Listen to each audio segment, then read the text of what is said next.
Silo qui s'appelle Origine, donc de Hugo Wee, qui est un roman traduit de l'anglais par Laure Manceau ici. Donc voilà, n'hésitez pas à me dire si vous avez déjà lu certains de ces livres et ou si vous en avez entendu parler et ce que vous en avez pensé.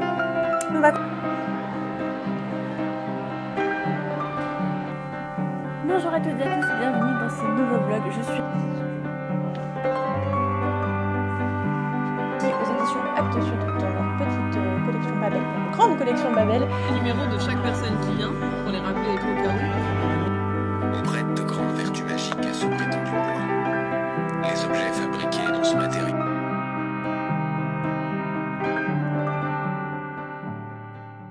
Bonjour à toutes et à tous, je suis ravie de vous retrouver aujourd'hui pour une nouvelle vidéo dans laquelle je vais vous parler de mes lectures de l'année 2021, vous faire un petit peu un bilan de ce que j'ai pu découvrir, sachant que ça n'a pas été une année hyper facile niveau lecture, j'ai pas pu me plonger dans autant de romans que je l'aurais souhaité, mais au final, parmi toutes les découvertes que j'ai pu faire, j'en ai eu des très chouettes et globalement, j'ai pas eu énormément de déceptions ou d'abandon dont je me souvienne vraiment cette année, par contre j'ai eu des très chouettes lectures. Vous allez voir, il y en a à peu près pour tous les goûts, donc si vous arrivez sur cette chaîne avec cette vidéo, je vous souhaite la bienvenue et vous allez avoir un petit aperçu de ce que je peux lire en général. Il va y avoir de la jeunesse, il va y avoir de la bande dessinée, il va y avoir de la fantaisie, il va y avoir des romans contemporains, bref, un petit peu de tout et je me fais une joie de vous présenter tout ça. On va commencer avec les romans. J'en ai lu 5 cette année, voilà. Comme ça au moins ça vous donne une idée des lectures que j'ai pu faire tout au long de l'année. Et j'ai lu par contre à peu près une vingtaine de bandes dessinées. J'ai espoir de lire un peu plus de romans cette année parce qu'il y en a plein que j'ai envie de découvrir. Vous voyez derrière moi il y a toute ma petite pile à lire en haut aussi. Donc il y en a plusieurs que j'aimerais pouvoir découvrir et j'aimerais en lire un peu plus que 5 cette année. Mais les romans que je vais vous présenter m'ont permis de bien me replonger dans la lecture et dans un rythme de lecture. J'ai l'impression que plus on lit, plus on va avoir de facilité à se remettre dans la lecture d'un livre, notamment d'un roman, et que plus on laisse du temps s'espacer, plus c'est difficile en fait de s'y remettre. Donc là j'ai l'impression d'être bien partie pour reprendre correctement les lectures que je voulais faire, et je vais commencer tout de suite avec le premier livre, le premier roman avec lequel j'avais commencé 2021. C'est un roman que j'avais commencé l'année d'avant, fin décembre, mais j'avais très peu lu à ce moment-là. Et je l'ai fini, je pense, en février. Donc il s'agit de Anne de Green Gables aux éditions Monsieur Toussaint Louverture et c'est écrit par Lucy Maud Montgomery. C'est une histoire qui se passe début du XXe siècle dans une ferme aux États-Unis. On va suivre une sœur et un frère qui sont fermiers, qui ont, je pense, la quarantaine et qui, pour les aider à la ferme, vont demander à un orphelinat d'adopter un enfant en espérant recevoir un petit garçon pour les aider et à leur grand étonnement, ils vont recevoir une petite fille. Alors au début, ils sont pas hyper contents, ils veulent renvoyer la petite fille dans l'orphelinat et en fait, ils s'attachent très vite à elle puisque Anne est extrêmement fantasque, elle est toute farfelue, pleine d'imagination. C'est une petite fille qui déborde de vie et qui va leur amener un vrai rayon de soleil à la maison. Donc ils vont la garder et voilà, et elle, ça lui fait son plus grand bonheur puisqu'elle est désespérée de trouver une famille qui l'apprécie vraiment et qui l'accueille. Donc voilà, on va suivre ses aventures.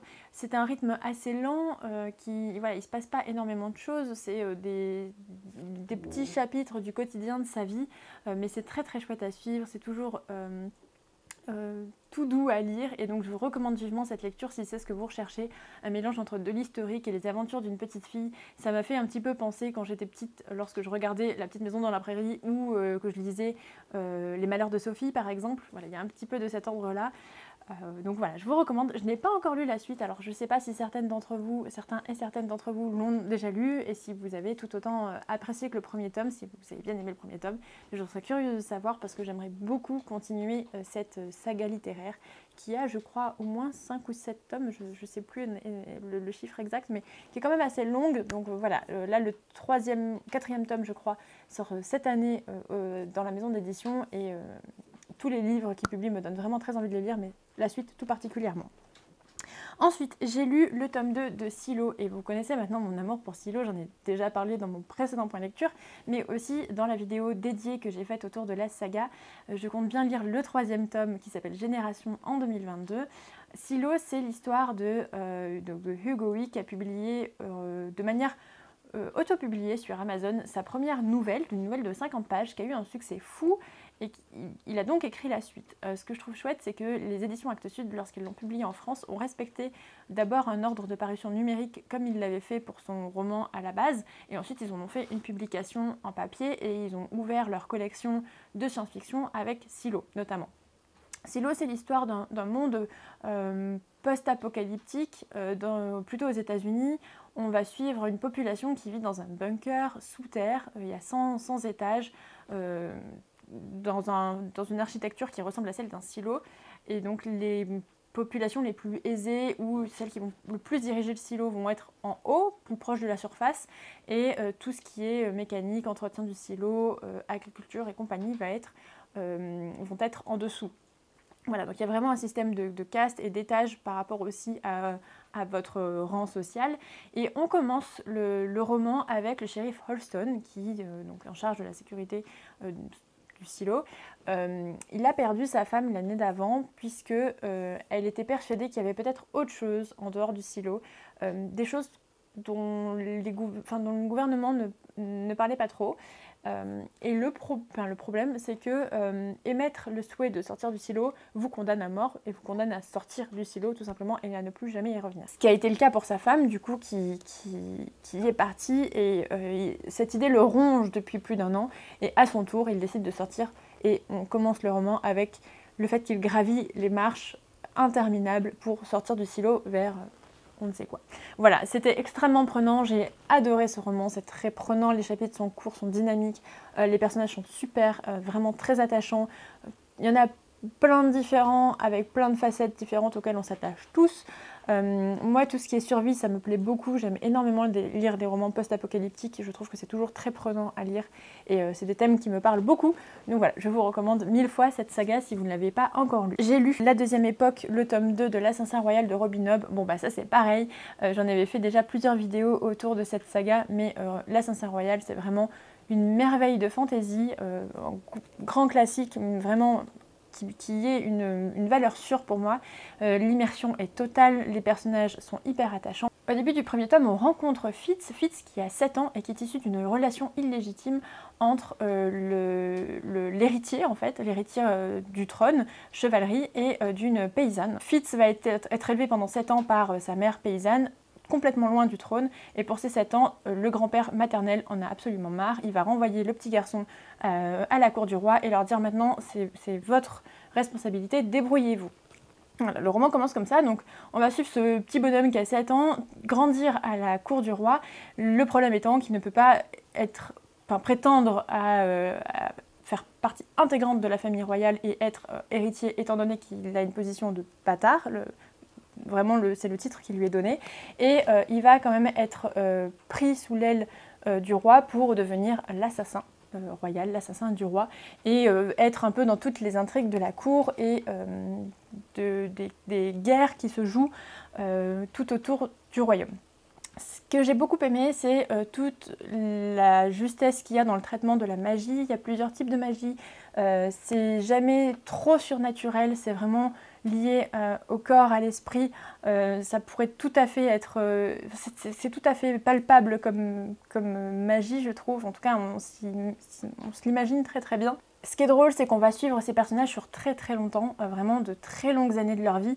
Et étant donné qu'il y a quand même beaucoup d'intégrales, on va nous aussi être portés sur plusieurs années avec cette lecture. Moi je l'ai commencé en 2019, j'ai mis du temps à lire tout ça, surtout si vous lisez peut-être d'autres choses entre temps, c'est sûr que si vous les enchaînez ce sera plus rapide. Il y a beaucoup d'intégrales de cet ordre-ci et ça continue d'être publié, donc on est aussi nous à être amenés à suivre pendant longtemps ces personnages et on s'attache forcément à eux.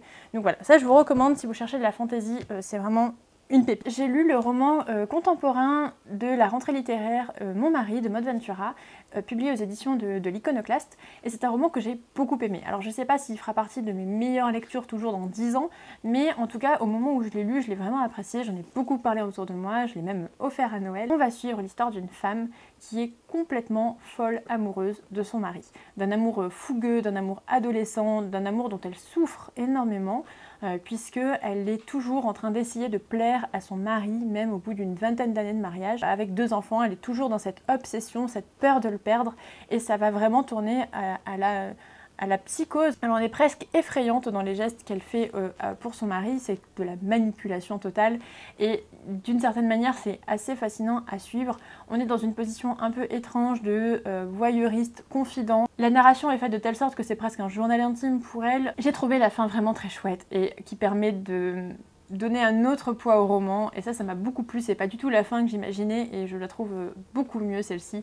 Donc j'étais très contente de la découvrir. C'est un roman qui parle d'amour, c'est un roman qui parle de relations quand même assez toxiques, de sa position de femme aussi. Souvent elle s'interroge sur sa position de femme, sa relation avec les autres femmes, avec les autres hommes et c'était vraiment très intéressant et ça j'ai beaucoup aimé. Ça se dévore, je pense que c'est le côté que j'ai préféré, c'est le fait que ça m'a vraiment aussi remis dans un rythme de lecture beaucoup plus rapide que ce que j'avais depuis plusieurs mois et ça m'a beaucoup plu. Et ensuite, mon dernier roman de l'année, il s'agit de The House in the Cerulean Sea de T.J. Klune. Je n'ai plus le titre exact en français, je crois que c'est La maison de la mer céruléenne, quelque chose comme ça. Ici, on est dans un roman jeunesse young adulte où on va suivre Linus Baker qui est en charge d'aller voir des orphelinats dans lesquels résident des enfants au pouvoir spéciaux. Voilà. Chaque enfant est très particulier, a vraiment soit des pouvoirs physiques, soit mentaux, voilà, tous ont des spécificités. On est ici dans un univers fantastique avec un gouvernement totalitaire au pouvoir qui va vouloir absolument tout contrôler, tout surveiller, avec, vous savez, ces petites phrases de propagande tapissées sur les murs un petit peu partout.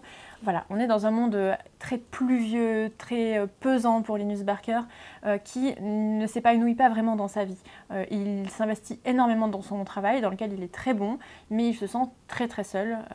Il a des voisins absolument affreux. À son boulot, il n'a aucun collègue avec lequel il s'entend bien. Il rate tout le temps, le bus est tout le temps en retard. Enfin, vraiment, c'est pas drôle du tout. Et il va arriver sur cette petite île très loin de chez lui, où règne l'océan, le soleil, l'air marin, et ça va absolument lui changer la vie. C'était vraiment un roman génial à découvrir. C'est un roman sur la bienveillance, sur la différence, sur la découverte de l'autre, peut-être de la peur de l'autre, mais aussi de sa rencontre. Et c'est un roman que je vous recommande vivement, je l'ai trouvé juste magnifique, très très touchant. Ce que j'ai beaucoup aimé dans ce livre, c'est la relation notamment entre les adultes et les enfants de l'orphelinat, parce que souvent dans les romans jeunesse ou adolescents, les adultes sont écartés ou alors trop différents des adolescents. Il y a toujours un décalage un petit peu étrange qui n'a pas souvent qui n'est pas souvent crédible, je trouve. Et ici, les adultes sont absolument formidables. Ils sont vraiment très bien écrits, très bien faits, très bienveillants avec les enfants. Pas tous, évidemment. Je me fais une joie de découvrir dans l'année qui vient Under the Whispering Door, qui est donc un autre roman de l'auteur plutôt tourné autour du deuil et du passage de la vie à la mort. Ça, j'ai vraiment très très hâte de le lire. Voilà un petit peu pour les 5 romans que j'ai lus cette année. Donc voilà, je les ai tous plutôt bien aimé et j'ai hâte d'en lire d'autres dans l'année qui vient, notamment la suite donc, de Anne de Green Gables peut-être, et de l'Assassin Royal, de Silo, bref que des sagas que j'ai envie de continuer à découvrir. Mais j'ai aussi lu de très très chouettes albums et bandes dessinées. Je pense que mon plus gros coup de cœur cette année en bande dessinée pour l'instant revient au Château des Étoiles d'Alex Alice, ici aux éditions Rue de Sèvres. Alors Alex Alice, je les ai découverts avec la trilogie Siegfried que j'avais vraiment beaucoup aimé. Je vous en parle dans mon dernier point lecture notamment, qui est un véritable hommage à la mythologie nordique et à la musique de Wagner. Mais je pense que j'ai encore plus préféré le Château des Étoiles, ici dans un genre tout à fait différent. On va être début, 1869, et c'est un énorme mélange entre Jules Verne, entre l'univers steampunk. On est dans un monde uchronique, c'est-à-dire ça prend un point de départ dans notre chronologie à nous, mais ça va en différer dans le futur. La ligne temporelle va prendre un chemin différent de la nôtre. On va être à la recherche de l'éther. Voilà, cet élément un petit peu étrange qui fascine nos personnages principaux. L'histoire commence avec Claire, la maman du personnage principal, qui est une scientifique aéronaute avec sa montgolfière, décide d'aller atteindre les 11 000 mètres pour trouver l'éther. 11 000 mètres d'altitude. Sa montgolfière va s'envoler très très haut, va dépasser les 13 000 mètres et va perdre l'oxygène et elle va être portée disparue. Ça n'aura jamais quitté l'esprit de son mari et de son fils, qui ont toujours eu cette idée-là et qui ont travaillé avec elle. Et un jour, son mari et son fils vont être appelés par le roi de Bavière, le roi Ludwig, pour continuer les recherches. Et vraiment, tout le style graphique est absolument fascinant. Je vous montre quelques planches ici. C'est tout à l'aquarelle, au crayon de couleur. C'est hyper doux, hyper beau. L'histoire est très prenante et j'ai beaucoup aimé tout tous les thèmes qui étaient abordés à l'intérieur, notamment liés à la recherche mécanique, à la recherche scientifique. Je trouvais que c'était très intéressant. Graphiquement, c'est vraiment très beau et on s'attache bien au personnage. Le rythme va assez vite en fait. Il se passe pas mal de choses en très peu de temps, mais c'est ce qui fait aussi que la bande dessinée est très prenante et j'ai hâte de découvrir la suite. Un album que j'ai adoré vraiment et dont je vous ai parlé tout récemment, il s'agit des fabuleuses Fables du bois de bureau, ici chez Little Urban, de Thibaut Guichon-Laurier et de Frédéric Pillot. Un album absolument magnifique qui sont des fables contemporaines sur le monde qui nous entoure, incarnées à travers le petit bois de bureau et tous ses habitants, des lapins, des renards, des blaireaux, bref, tout un petit monde. Ça va être un mélange entre les fables de La Fontaine, Le vent dans les saules, qui vont aborder un peu tout notre rapport aux réseaux sociaux, aux médias, à la presse. J'ai trouvé ça absolument formidable. Déjà, les dessins sont très très beaux. C'est vraiment les dessins qui m'avaient tout particulièrement plu et pour lesquels j'avais craqué. Et en fait, le texte est tout aussi génial. Il y a un vrai travail sur les mots, un vrai travail sur le rythme, sur la sonorité des phrases à lire à voix haute. C'est absolument merveilleux. Chaque personnage va donc avoir droit à sa propre fable et va être introduit de manière très intéressante puisque les petits personnages vont arriver en fin du conte précédent pour déjà se familiariser un petit peu avec eux et c'est quelque chose que j'ai trouvé très fin, en tout cas dans la narration, ça m'a beaucoup plu. Voilà, je vous recommande vivement si vous avez des enfants dans votre entourage ou même pour vous, parce que moi je l'ai pris pour moi et c'était très très bien de le découvrir aussi en tant qu'adulte. Il y a plein de petits thèmes sous-jacents comme ça qui sont très intéressants à découvrir. Voilà, je vous recommande vivement et cette année je compte bien aller découvrir beaucoup plus de publications de Little Urban parce que pour l'instant, de ce que j'ai lu, j'ai vraiment adoré découvrir leur maison d'édition. Les livres m'ont beaucoup plu et m'ont beaucoup marqué, donc je vous recommande vivement. Ensuite, une bande dessinée aux éditions Delcourt que j'ai découvert ici aux Imaginales lorsque l'auteur, enfin l'illustrateur, était en rencontre. Il s'agit de Quand le cirque est venu de Wilfrid Lupano et de Stéphane Fert. C'est une bande dessinée que j'ai adoré découvrir. Ici, on est dans un monde dirigé par un gouvernement totalitaire qui n'aime absolument pas le désordre et le bazar. Et alors là, le bazar va être total lorsque le cirque va arriver en ville. Ça va pas du tout plaire aux dirigeants. Il va vouloir assister à quand même la première représentation du cirque et c'était vraiment trop bien à découvrir. Peut-être un petit peu court. J'ai été surprise d'arriver déjà à la fin, mais j'ai trouvé la manière dont c'était expliqué et amené plutôt pour un public plus jeune, de manière très fine et vraiment très chouette. J'ai trouvé que c'était assez subtil et que c'était bien nuancé. Voilà, donc je vous recommande vivement cette bande dessinée. Elle m'avait un peu tapé dans l'œil. L'illustrateur avait notamment dit dans la rencontre que c'était l'une des bandes dessinées qu'il avait préféré faire. Et Wilfrid Lupano, pour l'instant, de tout ce que j'ai lu de lui, j'ai beaucoup aimé. C'est un scénariste que je trouve vraiment très chouette à suivre. Et donc voilà, je compte bien lire d'autres livres de Wilfrid Lupano et d'autres livres illustrés par Stéphane Fert. Je vous recommande vivement, ça a été une très chouette lecture. Et une bande dessinée que j'ai découvert assez tard dans l'année aussi, il s'agit de Zai Zai Zai Zai, un road movie de Fab Caro. Ça a été un cadeau de Noël que je ne connaissais absolument pas. Je connaissais que de nom un petit peu Fab Caro et en fait c'est un humour qui me parle tout particulièrement. C'est un humour très absurde, très situationnel, assez étrange, voilà, qui me plaît énormément. En fait, on va être dans un supermarché au début du livre. On est dans un supermarché et la caissière demande au client s'il a sa carte de fidélité.